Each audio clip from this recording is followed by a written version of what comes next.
11th science केमिस्ट्रीचा मोल concept हा topic आपण शिकणार आहोत। या टॉपिक मध्ये आपण मोलार मास म्हणजे काय शिकूया। सर्व विद्यार्थ्यांना सूचना की मोल कन्सेप्ट वर सिक्वेन्सनी व्हिडिओ येतील तर ते तुम्ही सिरियलनी पाहणं आवश्यक। वही आणि पेन घेऊनच हा व्हिडिओ पाहायचा आहे। व्हिडिओ मध्ये मध्ये आवश्यक असेल तिथे पॉज करायचा आणि माहिती लिहून घ्यायची। अभ्यास झाल्यानंतर व्हिडिओच्या डिस्क्रिप्शन मध्ये जी MCQ एक्झामची लिंक दिलेली आहे त्याला टच करून परीक्षा देणं सुद्धा आवश्यक। पहा, आपण दैनंदिन जीवनामध्ये लिक्विड्स जर मोजायचे असतील, उदाहरणार्थ दूध, पेट्रोल वगैरे वगैरे, तर आपल्याकडे असे माप अवेलेबल आहेत। पहा, लिक्विड्स मोजण्यासाठी डायरेक्ट हे माप अवेलेबल असतात, यांना माप म्हणायचं। तसंच आपल्याला जर सॉलिड घ्यायचं असेल तर आपण अशा तराजूचा उपयोग करतो आणि आपल्याकडे हे असे वजन अवेलेबल असतात, किलो, अर्धा किलोचे। पण ॲज अ केमिस्ट आपल्याला केमिकल्स घ्यायचे आहेत। मग केमिकल्स कसे घेणार? मापाने घेणार, वजनाने घेणार, की दुसऱ्या एखाद्या पद्धतीने आपण त्याचं मेजरमेंट करणार, हे आपण या चॅप्टर मध्ये शिकणार आहोत। मग केमिकल्स कशा पद्धतीने घेतात? तर मोल हे त्याचं मोजमाप आहे। मग आपण मोल म्हणजे काय आणि एक मोल किती असते याविषयी माहिती शिकूया या व्हिडिओमध्ये। आता पहा, हे शिकण्यासाठी आपल्याला काही माहिती पाहिजे की ॲटम्स हे वस्तू आहे, ऑब्जेक्ट आहे। मग ॲटमला वस्तू आहे म्हणजे त्याला काहीतरी वजन असणार, मास असणार। मग हे दोन टेबल दिलेत तुम्हाला। हा पहिला टेबल, तुम्ही हे इथे व्हिडिओ पॉज करून हा टेबल लिहून घ्यायचा आहे, पाठ करायची गरज नाही। त्याच्यानंतर हा एक टेबल लिहून घ्यायचा आहे। यामध्ये तुम्हाला एका ॲटमचे वजन किती होईल ते सांगितलेलं आहे। या वजनाचं युनिट युनिफाईड मास किंवा डाल्टन एवढा आहे। हे दोन्ही टेबल तुम्ही लिहून घ्या, पाठ करायची गरज नाही। ही माहिती तुम्हाला जेव्हा जेव्हा आवश्यक असेल त्यावेळी प्रश्नासोबत दिलेलीच असते। मग पहा की हे हायड्रोजनचे दोन ॲटम आहेत। मग हे दोन हायड्रोजनचे ॲटम आपण टेबल प्रमाणे पाहिलं की एका हायड्रोजनच्या ॲटमचं वजन 1 युनिफाईड मास आहे। किती असते युनिफाईड मास? तर हे खूप कमी असते, 1.6 × 10⁻⁻24 एवढं हे कमी आहे। पहा, हे युनिफाईड मास हे इथे दिलेलं आहे। हे खूप खूप कमी वजन आहे हे युनिफाईड मास म्हणजे। तर आपल्याला हे मास म्हणजे किती हे पण पाठ करायची आताच गरज नाही, तुम्ही समजून घ्या। 1 युनिफाईड मास म्हणजे खूप कमी मास। आता हे दोन हायड्रोजनचे ॲटम आपल्याकडे आहेत। जेव्हा दोन किंवा दोनपेक्षा जास्त सारखे किंवा वेगवेगळे ॲटम्स असे एकत्रित येतात त्यावेळी जे तयार होते त्याला आपण मॉलिक्यूल म्हणतो। मग हा हायड्रोजनचा मॉलिक्यूल आहे। ॲटम्स एकत्रित येऊन जे बंडल तयार होते त्याला मॉलिक्यूल म्हणतात। मग ह्या इथे हायड्रोजनचे दोन ॲटम, हा एक हायड्रोजनचा ॲटम, हा एक हायड्रोजनचा ॲटम, असे दोन हायड्रोजनचे ॲटम्स एकत्रित आले आणि त्याच्यापासून हा मॉलिक्यूल तयार झाला। मग आता आपल्याला सहज सांगता येईल की एका ॲटमचे वजन, हायड्रोजनच्या एका ॲटमचे वजन 1 युनिफाईड मास, तर दोन ॲटमचे वजन किती? 2 युनिफाईड मास। हे जे मॉलिक्यूलचं वजन आपण काढलं त्या मॉलिक्यूलच्या वजनाला म्हणायचं मॉलिक्युलर मास। मग हायड्रोजनचं मॉलिक्युलर मास किती आलं? 2 युनिफाईड मास। आता चला वॉटर मॉलिक्यूल, आपल्याला माहिती आहे वॉटर मॉलिक्यूल कसा असतो ते। आता या इथे आपल्याला समजून घ्यायचंय की हे वॉटर मॉलिक्यूल मध्ये कोण कोण आहेत आणि किती किती आहेत। कोण कोण आहेत? हायड्रोजन आणि ऑक्सिजन हे दोन प्रकारचे ॲटम्स आहेत। किती किती आहेत? तर हायड्रोजनचे हे 2 आणि ऑक्सिजनचा हा 1। इथे काहीच लिहिलेलं नाही म्हणजे 1 आहे। मग आता हे इथे तुम्हाला चित्राच्या माध्यमाने दाखवले तसंच, म्हणजे हा मॉलिक्यूल असा तयार झाला। पहा, हायड्रोजन आणि ऑक्सिजन एकमेकाला बॉन्डिंग करून त्याला शॉर्ट मध्ये आपण मॉलिक्यूल असे लिहितो।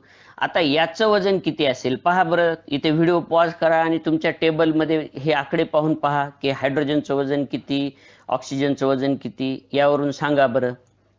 मग आता टॅली करून पहा तुमचं वजन आलेलं की हायड्रोजनचं वजन 1, ऑक्सिजनचं वजन 16 आणि हायड्रोजनचं वजन पुन्हा 1 ह्या पण। मग या इथे 2 हायड्रोजन आहेत म्हणून 1 हा आकडा 2 वेळा आलेला आहे। तर याचं वजन किती ह्याची बेरीज करावी लागेल आपल्याला। म्हणून वॉटर मॉलिक्यूलचं पूर्ण बंडलचं वजन 18 युनिफाईड मास एवढं आलं।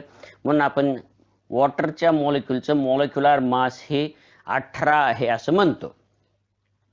चला, तुम्हाला पुढचं टास्क लिहून पहा, व्हिडिओ पॉज करा आणि ह्या CO2चं मोलिक्युलर मास किती येईल ते पहा.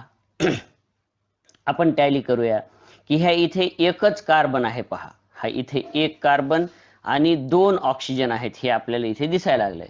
मग एका कार्बनचं वजन किती? टेबलवरून 12. टेबल जर लिहिला नसेल तर व्हिडिओ पुन्हा पाठीमागे जा, तिथून लिहून घ्या. आवश्यक तुम्ही लिहून घेणं. आणि मग ह्या इथे 2 ऑक्सिजनचे ॲटम्स आहेत. हे बघा इथे 2 लिहिले ऑक्सिजन सोबत, म्हणून 2 ऑक्सिजनचे ॲटम्स आहेत. तर आपल्याला हे 2 वेळा वजन घ्यावं लागेल त्याचं, आणि मग त्याचं वजन झालं 44 एकूण वजन. म्हणून molecular mass of CO2 carbon डायऑक्साईडचं मॉलिक्युलर मास 44 आलं. चला रेडी राहा. पुढचा प्रॉब्लेम तुमच्यासाठी सांगा बरं. मग आता तुम्ही टॅली करून पहा तुमचं उत्तर आणि मी सांगणार आहे ते उत्तर बरोबर आलेलं आहे का. ह्या इथे कोणते कोणते ॲटम्स आहेत पाहू आपण आधी. हा हायड्रोजनचा ॲटम आहे, सल्फरचा ॲटम आहे आणि ऑक्सिजनचा. असे किती प्रकारचे ॲटम आहेत? 3 प्रकारचे. किती किती आहेत ते पाहू. हायड्रोजन सोबत हे 2 लिहिले म्हणजे हायड्रोजनचे 2. इथे सल्फर सोबत काहीच लिहिलं नाही म्हणजे सल्फरचा 1, आणि ऑक्सिजन सोबत 4 लिहिले म्हणून ऑक्सिजनचे 4 ॲटम्स आहेत.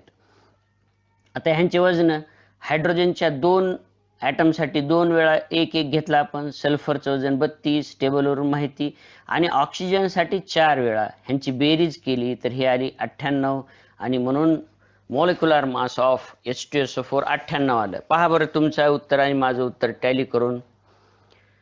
आणि अजून एक तुमच्यासाठी हा पुढचा मॉलिक्यूल दिलेला आहे. आता या इथे व्यवस्थित पहा की हा जो कॅल्शियम आहे त्याच्यासाठी आपण सिम्बॉलमध्ये 2 अल्फाबेट्स आहेत पहा. हे दोन्ही मिळून एकच ॲटम झाला. हा कॅल्शियम, हा कार्बन, हा ऑक्सिजन, 3 प्रकारचे ॲटम आहेत. मग आता हे आपण लिहूया यांचे वजन किती किती आहेत ते. कॅल्शियमचं वजन 40, कार्बनचं 12, ऑक्सिजन 3 वेळा आहे म्हणून हे, आणि ह्याचं वजन किती झालं मग? करेक्ट 100 झालं पहा. म्हणून मॉलिक्युलर मास किती आलं ह्याचं?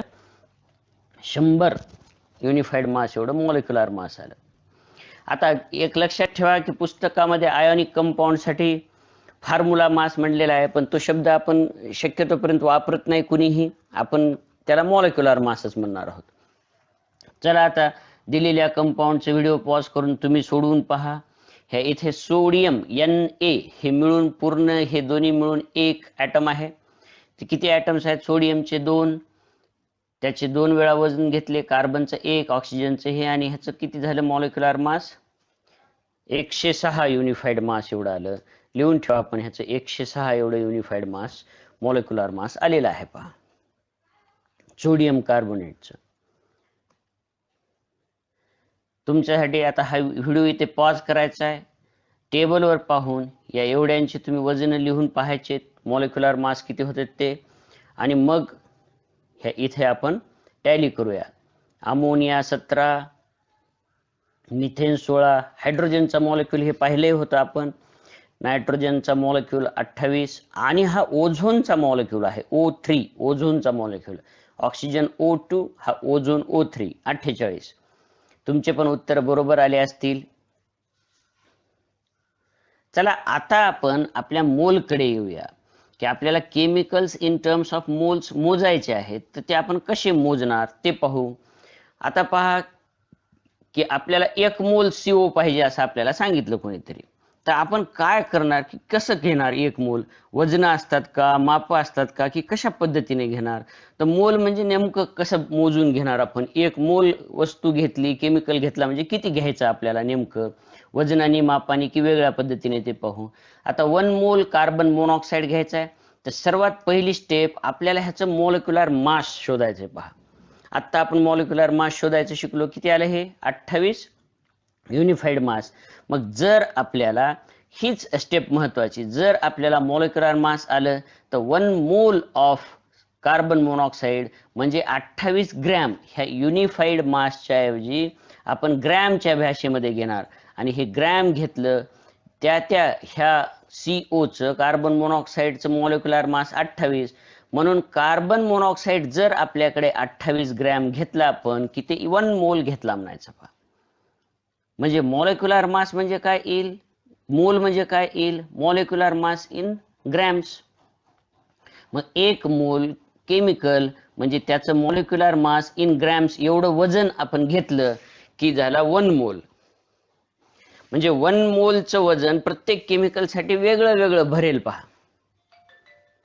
आता आपण लक्षात ठेवा की 1 मोल हे इथे लिहिले 1 mole of carbon monoxide is equal to 28 gram.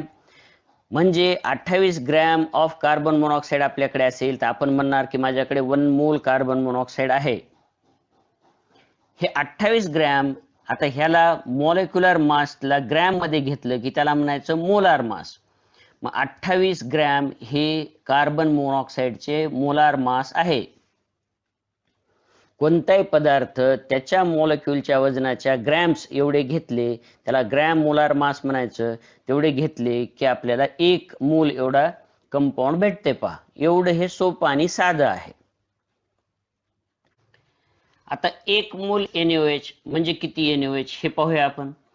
काय काय प्रोसिजर आहे की आधी जर आपल्याला मोल्स पाहायचे असतील किती 1 मोल 2 मोल तर आपण काय करणार आधी त्याचं मॉलिक्युलर मास शोधणार. मग NaOH चं मॉलिक्युलर मास किती आलं टेबलवरून 40.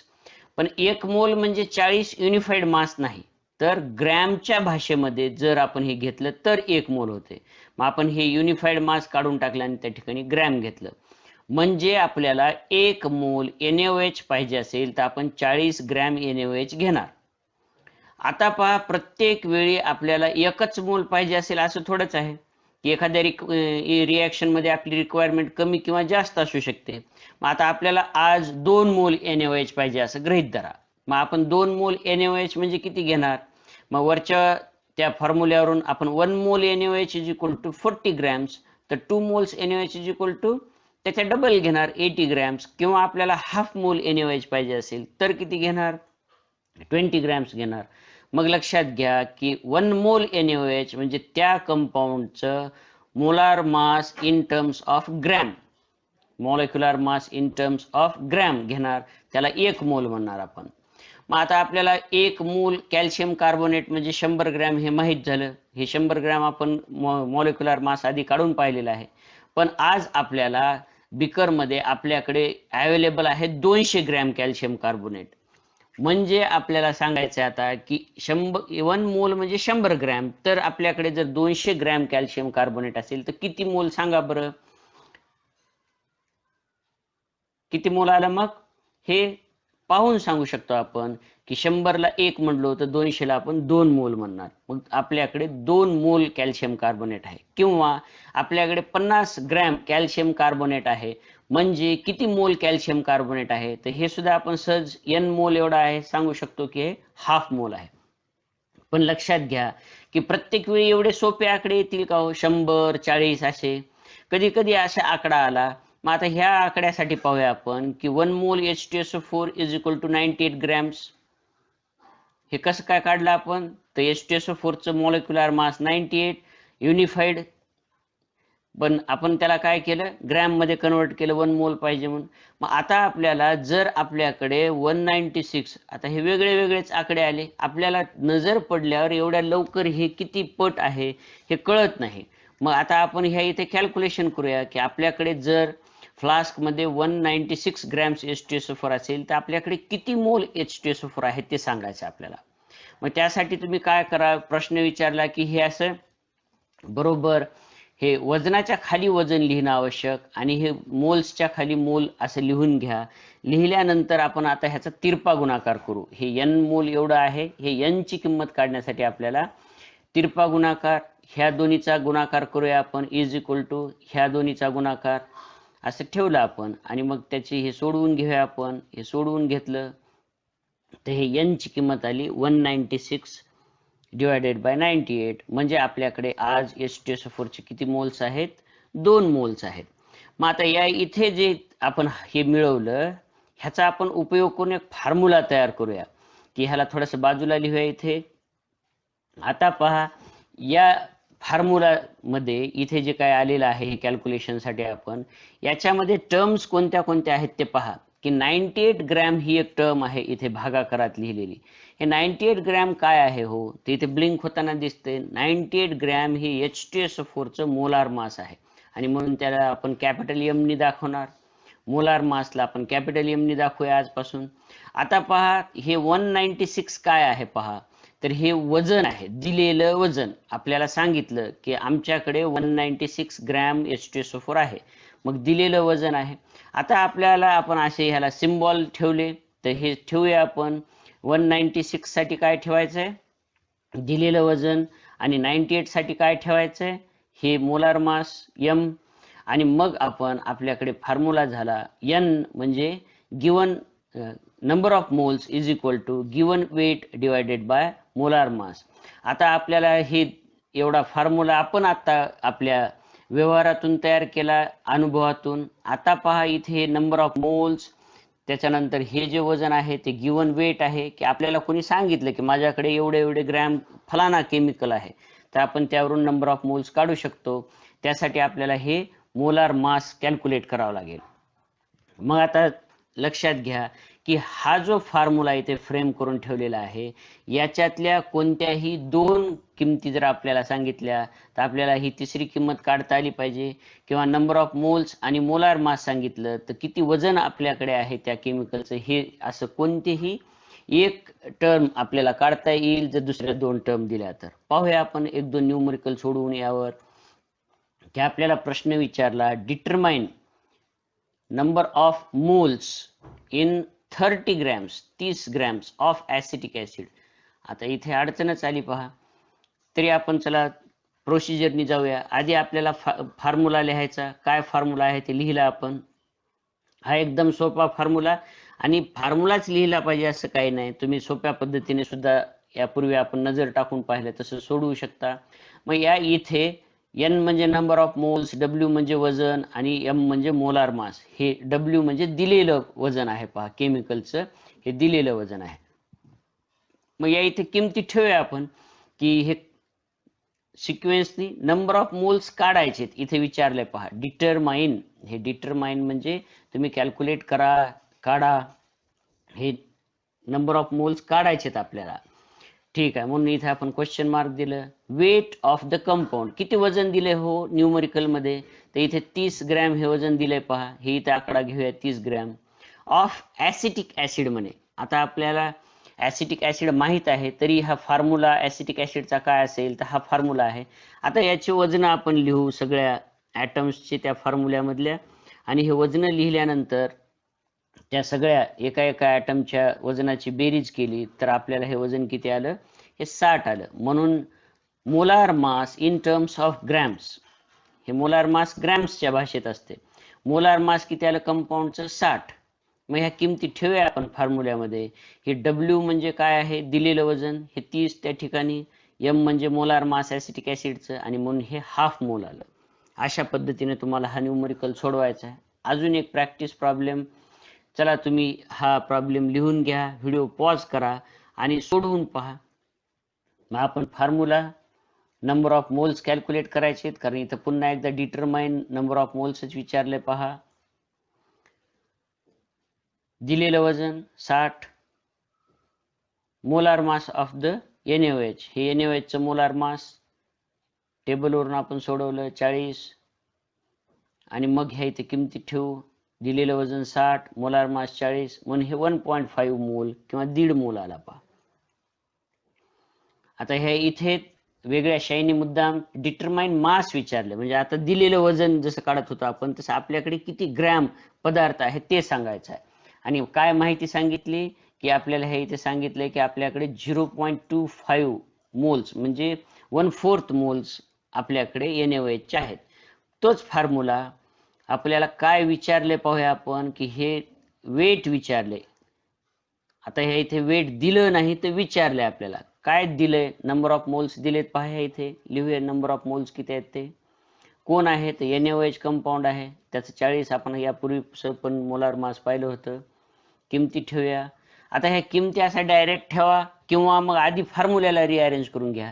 यापैकी आपल्याला ही W ची किंमत काढायची, म्हणजे मास काढायचं आहे आपल्याला. मग आपल्याला हे नंबर ऑफ मोल्स आणि मोलार मास दिले, तर एक पद्धत की आधीच आपण ह्या फॉर्म्युल्याला रिअरेंज करून घेऊ. ज्याची किंमत काढायची त्याला एका साईडला ठेवू, W ला एका साईडला ठेवू, आणि बाकीचं सर्व दुसऱ्या साईडला नेऊ इक्वेशनच्या. हे आपण असं रिअरेंज करून घेतलं. हे रिअरेंज करून घेतल्यानंतर याच्यात किमती यांची किंमत 0.25 म्हणजे नंबर ऑफ मोल्स किती आहेत ते, हे एमची किंमत म्हणजे मोलार मासची किंमत 40 आणि म्हणून वजन आलं 10 ग्रॅम. म्हणजे 1/4 मोल्स जर आपल्याकडे NaOH चे असतील तर आपल्या बीकरमध्ये त्याचं वजन किती आहे ते 10 ग्रॅम आहे.